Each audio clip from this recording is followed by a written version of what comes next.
Bonjour à tous et bienvenue dans l'hebdo. Cette semaine, nous sommes à Spinatori. Vous voyez, j'ai même pas peur, je suis entourée de deux gros dinosaures. On va en parler tout de suite.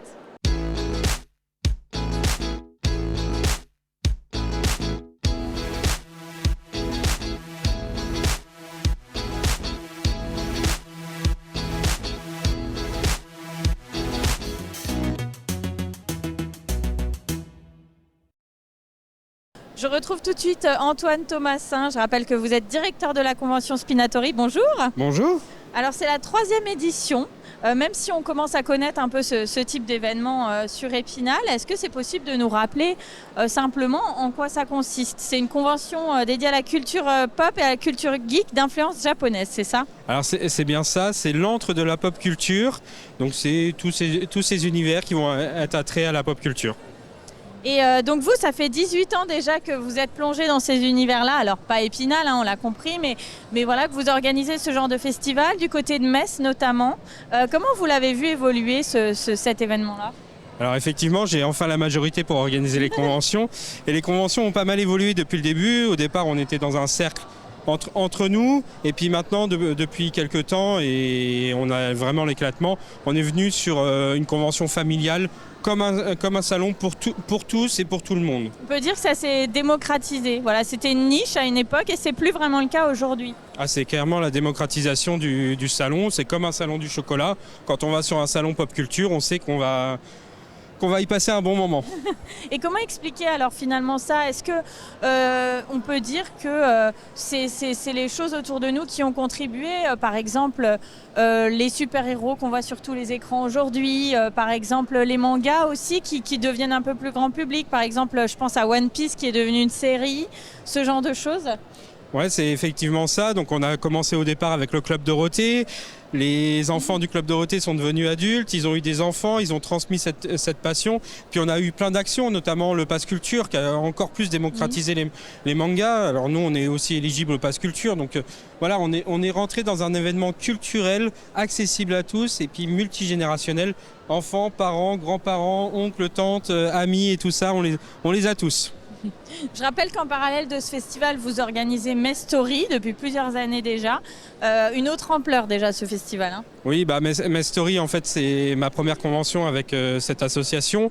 Donc on a accueilli à peu près l'année dernière 25 000 visiteurs. Donc ce qui en fait la plus grande de l'Est de la France, une des 5 plus grandes de France en dehors de Paris. Et c'est surtout... On a la possibilité de faire plein de choses, d'évoluer et de se faire plaisir et de faire plaisir aux visiteurs dans le contenu. Alors pour avoir un point de comparaison, on est à combien de visiteurs ici par exemple, disons l'année dernière? Alors l'année dernière, on était à 6 000 visiteurs. Ouais.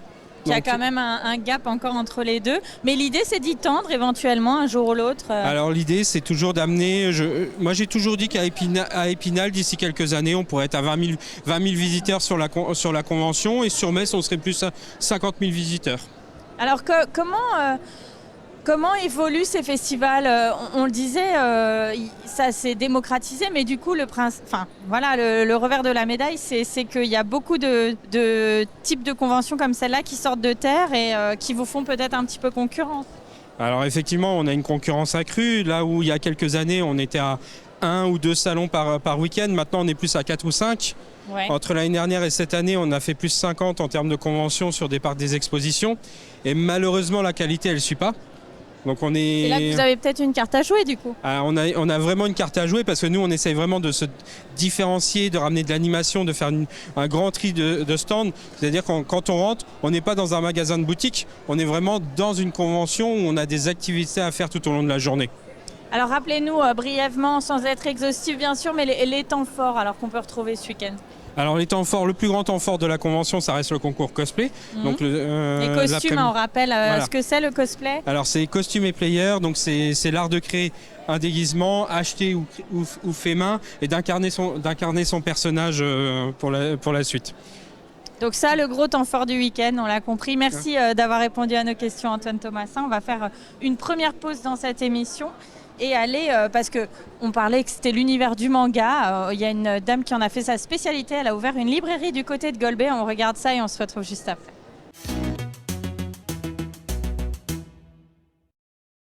Parce que finalement, au niveau du manga, la dessinatrice se permet quelques libertés au niveau visuel, au niveau du dessin des personnages, des tenues, qui sont vraiment très très belles pour le coup. Elle est intarissable sur le sujet. Sandra Bernarot est passionnée de littérature et plus particulièrement de manga, après avoir travaillé pendant une dizaine d'années en tant qu'infirmière puis professeure spécialisée pour déficients visuels. Elle a voulu tourner la page et ouvrir sa propre librairie. C'est aujourd'hui chose faite dans cette toute nouvelle boutique à Golbey, la Bulle de Tanuki. Ici, on trouve des livres bien sûr, mais pas seulement. Alors on peut y trouver ce qu'on y trouve dans une librairie, donc il y a de la littérature, en plus ou moins grande quantité, tout n'est pas arrivé, vous le voyez derrière moi, du manga, c'est finalement chez moi autant que la littérature, de la jeunesse, puis également de la fantaisie, du policier. Et puis ce n'est pas qu'une librairie, puisqu'on y trouve des produits dérivés de tout ce qui est d'origine manga ou japonaise, avec des figurines, des mugs, des boissons japonaises. Une boutique qui doit désormais se faire une place dans un territoire qui compte déjà plusieurs librairies indépendantes, mais aussi des grandes surfaces spécialisées et conquérir un public qui s'avère de plus en plus hétérogène. Contente qu'il y ait une librairie qui soit ouverte ici dans cette rue, ça va ramener un petit peu de monde et tout. Et puis une librairie, c'est la culture avant tout. Et ça se perd de plus en plus avec tout ce qui est ordinateur, tablette, les téléphones. Les gens ont oublié un petit peu ce que c'était. Le manga, ça m'intéresse parce qu'on va à l'envers. Et j'aimerais savoir si je suis réellement capable, si j'aurai autant de plaisir à lire à l'envers qu'un livre normal. Donc c'est pour moi un challenge. Ça peut plaire à tous les publics, il y a autant de genres que dans la littérature finalement, mais après il faut connaître, sortir un peu des sentiers battus et des gros titres qui sont proposés, qui sont vraiment très jeunesse et très garçons, mais il y a beaucoup d'autres choses à découvrir. Et pour se démarquer encore un peu plus, Sandra propose également à l'étage de sa boutique un espace café afin que sa clientèle puisse prendre le temps de buller tranquillement. On se retrouve au Spinatory à Épinal. Je suis avec Dina. Bonjour. Bonjour. Alors, votre nom de scène, c'est The Fairy Dina, c'est ça? The Fairy Dina, tout à fait. Tout voilà. à fait. La fée Dina pour notre public français. Vous faites bien de le rappeler. Et vous êtes donc championne de Just Dance. Alors Just Dance, je rappelle que c'est un jeu vidéo qui a été créé en 2009, c'est ça? Tout à fait. Sur la Wii. Alors au début, il n'existait que sur Wii, effectivement, ouais. Et qui est devenu un véritable emblème de la pop culture aujourd'hui. Alors est-ce que vous pouvez nous rappeler le principe déjà? Alors Just Dance, donc, c'est un jeu de danse, comme son nom l'indique, où on a un personnage à l'écran qu'il faut suivre en temps réel. Voilà, c'est vraiment de la danse, c'est pas le jeu avec les flèches au sol. C'est des chorégraphies, on reproduit la chorégraphie du personnage à l'écran comme si c'était notre reflet dans un miroir. Ouais. Et chaque mouvement reçoit une note. Et du coup, à la fin, on a un score. Alors vous êtes devenue une vraie championne de la discipline. Je rappellerai votre palmarès dans un instant. Mais d'abord, dites-nous un petit peu comment ça a commencé pour vous en fait. Alors moi j'ai commencé comme tous les gamers parce que j'adorais le jeu. Voilà, j'ai eu la chance de jouer aux jeux vidéo depuis que j'étais toute petite parce que mes parents n'ont jamais vu ça comme une menace mais plutôt comme un divertissement. Merci papa, maman. Et du coup j'ai découvert Just Dance en 2009 vraiment par hasard, une après-midi en famille, etc. Et ça m'a tout de suite beaucoup plu parce que c'était un jeu qui mêlait le jeu vidéo. Ouais. Et aussi la musique pop.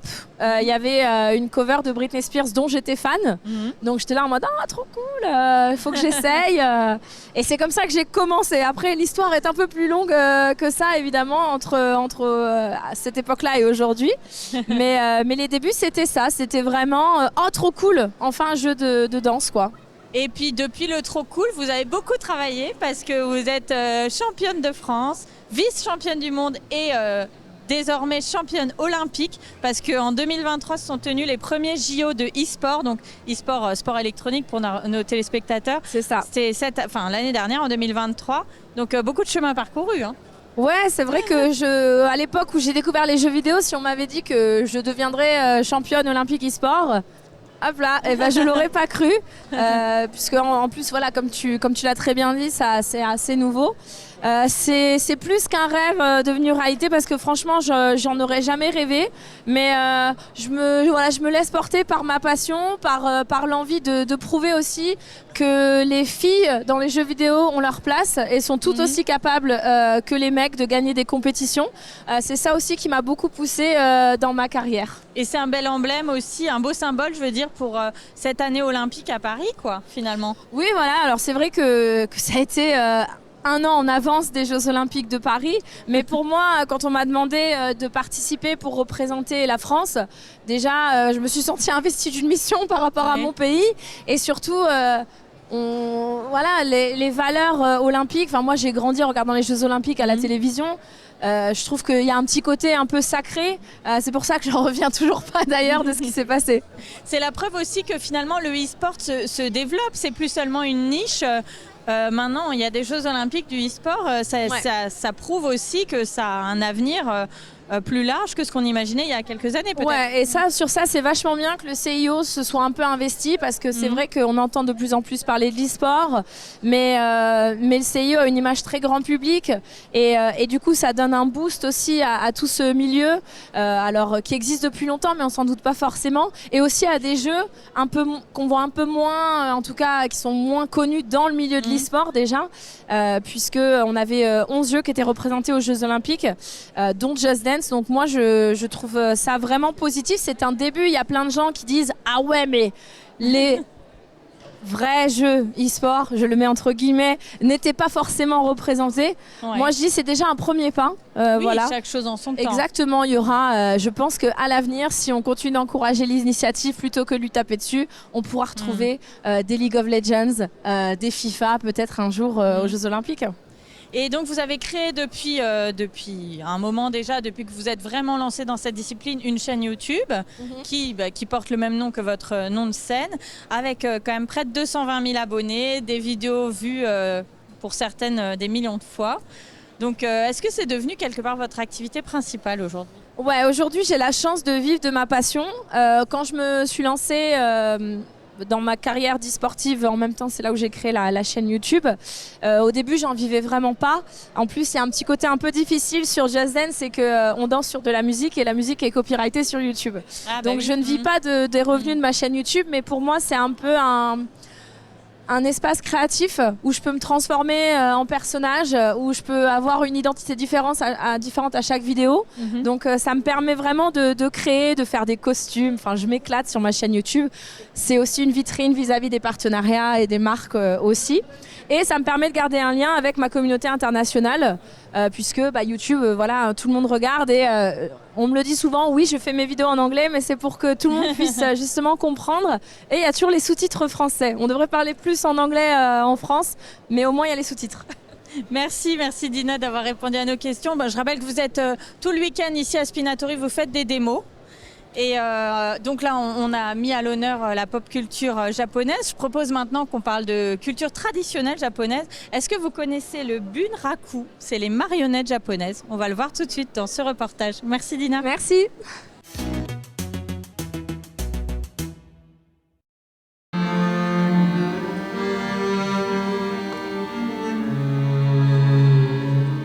Sur scène, de grandes marionnettes que font bouger 3 manipulateurs, un art peu commun en France, le bunraku ou théâtre de marionnettes japonaises. Ce lundi à la rotonde de Thaon-les-Vosges, le public découvrait la représentation de Kumpaku, la maison des âmes. Le spectacle reprend un événement tragique qui a bouleversé le Japon il y a 10 ans.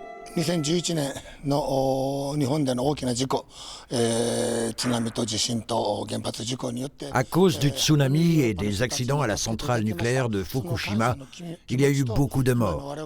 Mais la mobilisation internationale, très forte, a permis au pays de se relever. Cette pièce, c'est un remerciement au reste du monde et l'illustration d'un nouvel espoir pour vivre tous ensemble. Peur, tristesse, espoir, cette œuvre est un tourbillon d'émotions où la tradition du bunraku se confronte à la modernité du thème abordé. Le défi, ça a été d'essayer d'interpréter, comprendre ce qu'est le bunraku selon Kanroku, même s'il a déjà un point de vue très contemporain sur ce style de marionnette, ce style d'artisanat, et comment est-ce que devant un public occidental, on traduit ces émotions.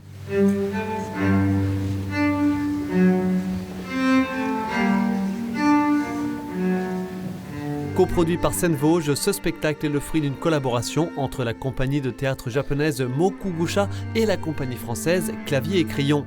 À l'initiative de ce projet né au Japon, le violoncelliste vosgien Stan Duguay. La rencontre avec Kadroku que j'ai fait en 2016 et aussi une tournée qu'on a fait ensemble jusque Fukushima avec une sorte d'ébauche du spectacle que vous avez vu. Une heure d'immersion au cœur de la culture japonaise qui a provoqué des réactions hétéroclites parmi le jeune public. Il y a quelques trucs que j'ai compris, mais la scène, des moments, j'étais perdu. J'ai apprécié, c'était agréable à regarder, mais à certains moments, j'ai trouvé qu'il y avait trop d'informations. Je ne savais pas regarder s'il fallait que je regarde en haut ou en bas. Kompaku, la Maison des âmes, un spectacle insolite proposé de nouveau par Seine-Vosges ce mardi soir à 20h30 sur la scène du théâtre de la Rotonde. Nous sommes de retour au Spinatori à Épinal. Je suis avec Kéliane Blanc. Bonjour. Bonjour. Alors vous êtes acteur, notamment acteur de doublage. Tout à fait. On vous connaît surtout pour être la version française d'Harry Potter. Dans toute la saga, enfin de Daniel Radcliffe, Oui, et donc oui, dans la saga Harry Potter. C'est un succès mondial pour le coup, cette saga-là. Est-ce que vous vous attendiez à ça au départ? Pas du tout, pas du tout. On savait que c'était un film à gros budget. On savait que voilà, ils avaient mis les moyens, mais on pensait que ce serait un film comme un autre, quoi, voilà, qui marcherait beaucoup et 2-3 ans plus tard, on n'en parlerait plus. Mais en fait, c'est loin d'être le cas. Pas du tout le cas. Ça a dû être une sacrée aventure pour vous. C'est l'aventure de ma vie, parce qu'en fait, je vois pas comment je peux faire un rôle plus grand que celui-là. Oui. Il y a un moment où Harry Potter, je crois que ça n'existe même pas un rôle plus grand que celui-là. Donc c'est le rôle de ma vie, clairement. Donc c'est une aventure de fou et qui a duré 10 ans. De 2001 à 2011. Donc c'est une période plutôt importante dans une vie en plus. Oui, c'est pas mal. Dans ma vie, voilà, vraiment toute l'adolescence. Donc justement, ce que je voulais dire sans dévoiler votre âge, évidemment, c'est que vous avez presque le même âge que l'acteur. Quasi. Voilà, et que du coup, lui a commencé enfant. Vous aussi, vous étiez enfant. En fait, vous avez grandi avec ça. Oui, j'avais 12 ans quand j'ai commencé à faire Harry Potter. Le doublage en général, j'ai commencé, j'avais 10 ans. Et Harry Potter est arrivé vers mes 12 ans. Et ça m'a suivi jusqu'à mes 22 ans, donc une bonne partie de ma vie, ça c'est clair. Alors donc là, en vous écoutant, les fans peuvent déjà reconnaître un peu la voix. Est-ce que vous pouvez nous dire une petite phrase, voilà, pour qu'on reconnaisse l'intonation? Alors il y a une phrase qu'on me demande tout le temps, qui est la phrase de la carte du maraudeur, qui fait « Je jure solennellement que mes intentions sont mauvaises ». J'y suis complètement, j'adore. Oui, voilà. Elle fonctionne plutôt bien, celle-là. Vous parlez à une fan en plus, alors forcément ça marche bien. Très bien. Et alors, je pense que comme moi, les téléspectateurs se demandent à quoi ça ressemble finalement l'envers du décor. C'est quoi ce métier de doubleur? C'est quoi votre quotidien? Mon quotidien, c'est que j'arrive en studio et je découvre en fait les scènes que je vais doubler 10 secondes avant de les faire. Ah oui, moi je pensais qu'il y avait un vrai travail d'entraînement. Ah ouais, non, il n'y a aucune préparation. Donc on arrive, on découvre les scènes. Parfois même, on découvre les personnages en arrivant dans le studio. On nous explique, alors voilà, ton personnage, il est plutôt introverti, il est plutôt méchant, il est plutôt gentil, etc. Et on se lance tout de suite. On regarde une fois la scène, on la double une fois, 2 fois. Rarement plus. Et pourquoi? Pour plus de spontanéité? Il n'y a pas besoin de le travailler comme on travaillerait un rôle d'acteur en fait? C'est pas qu'il n'y a pas besoin de le travailler, c'est qu'il y a moins d'argent et donc moins de temps. Ah mais oui, c'est toujours le nerf de la guerre. C'est toujours ça. Et donc en fait forcément le but c'est d'aller le plus vite possible pour gagner un maximum d'argent pour le client.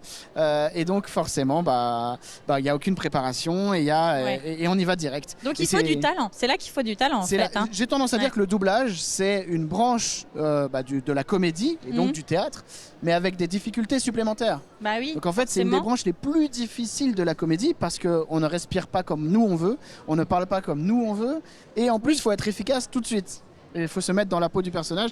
Et si la première scène, le personnage est extrêmement triste, il faut se mettre dedans en 30 secondes. Et justement, comment vous faites pour vous mettre dans la peau d'un personnage finalement sans le jouer physiquement? Parce que c'est ça la difficulté aussi, c'est faire vivre un personnage à travers une voix uniquement. Alors derrière notre micro, on bouge beaucoup quand même. Pour se mettre vraiment dans la peau du personnage. Et là, c'est tout le travail du théâtre, en fait, où on a appris à incarner des rôles, à faire ressortir des sentiments, à avoir de l'empathie, etc., à placer notre voix aussi. Et c'est tout le gros travail du théâtre de base qui fait qu'on arrive, au final, à se mettre dans la peau du personnage très vite. Mais c'est pour ça que c'est ce que je dis, hein, le doublage, c'est pas une petite branche de la comédie, c'est une des branches les plus spécifiques et donc les plus compliquées. Alors là, j'en viens aux questions qui fâchent un peu. Ah là là là là, allons-y. On sait que les versions originales marchent de mieux en mieux avec les plateformes, les gens qui peuvent faire leur configuration, etc. Est-ce que il y a une petite crainte de votre côté-là pour votre métier aussi? Non, parce qu'il y aura toujours des films en version française, parce que déjà, la France a cette culture de la version française. Et on est le pays qui double le mieux dans le monde grâce à cette culture en final, puisqu'on fait ça depuis des années. Ce qu'on appelle la bande rythmo, c'est-à-dire les écritures qui passent sous l'image pour qu'on puisse faire le doublage, c'est une invention française. C'est vraiment la France est la base du doublage. Donc en fait, on a cette culture qui, je pense, ne partira jamais. De plus qu'il y a énormément de gens encore qui n'ont pas envie de lire les sous-titres, qui veulent regarder des films, par exemple, en faisant autre chose. Oui, il y a aussi ce côté-là. Et à ce moment-là, ils ne veulent pas mettre de VO, ils veulent mettre de la VF. Nous, on essaye de rendre le mieux possible, une version. Mais effectivement, je comprends qu'une version originale sera toujours meilleure. Parce que c'est l'original, tout simplement. Oui, c'est la performance de l'acteur. Nous, tout ce qu'on tente de faire, c'est de se rapprocher un maximum de la originale.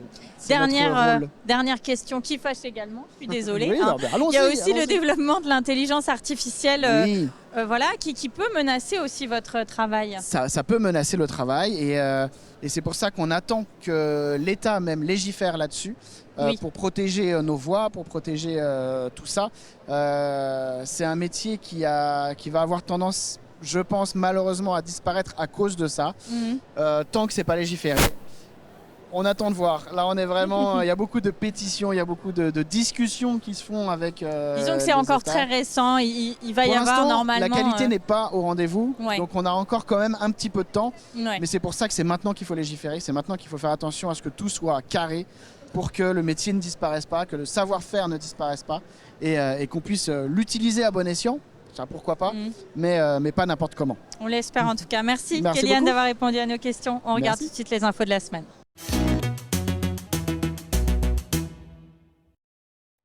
La réinsertion d'une dizaine de jeunes par la culture. Il y a quelques jours, dans les locaux de la Boussole à Épinal, présentation était faite à propos de la pièce de théâtre Cette petite musique que personne n'entend, qui sera jouée les 6 et 8 mars à l'auditorium de la Louvière. Une œuvre féministe mise en scène par le rappeur Joe Star, écrite et interprétée par Clarisse Fontaine.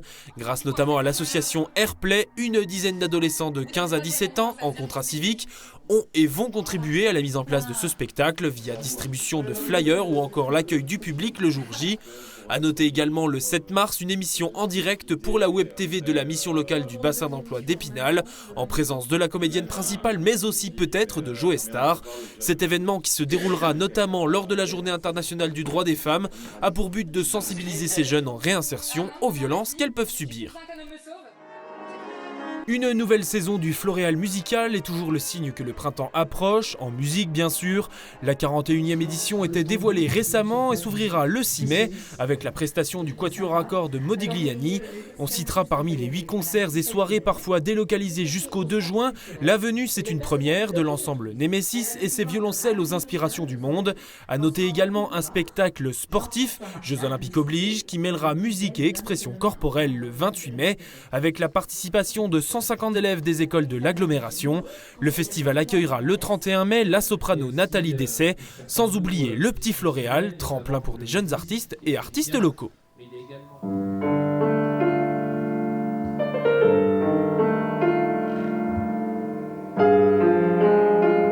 Il a fait des transcriptions pour piano d'œuvres orchestrales sa spécialité. Ce mercredi au Conservatoire Gauthier d'Épinal, Guillaume Masson a animé une masterclass autour d'œuvres qui lui tiennent particulièrement à cœur. Celle de Joe Hisaishi, le compositeur des musiques de films du studio Ghibli de Hayao Miyazaki, scénariste et réalisateur de Porco Rosso, Le voyage de Chihiro ou plus récemment Le garçon et le héron. Une restitution de cette journée aura lieu le jeudi 18 avril au Théâtre municipal d'Épinal. Et voilà, l'hebdo est terminé pour aujourd'hui. Le Spinatori, lui, dure jusqu'à dimanche soir. N'hésitez pas à venir faire un tour. On vous dit au revoir.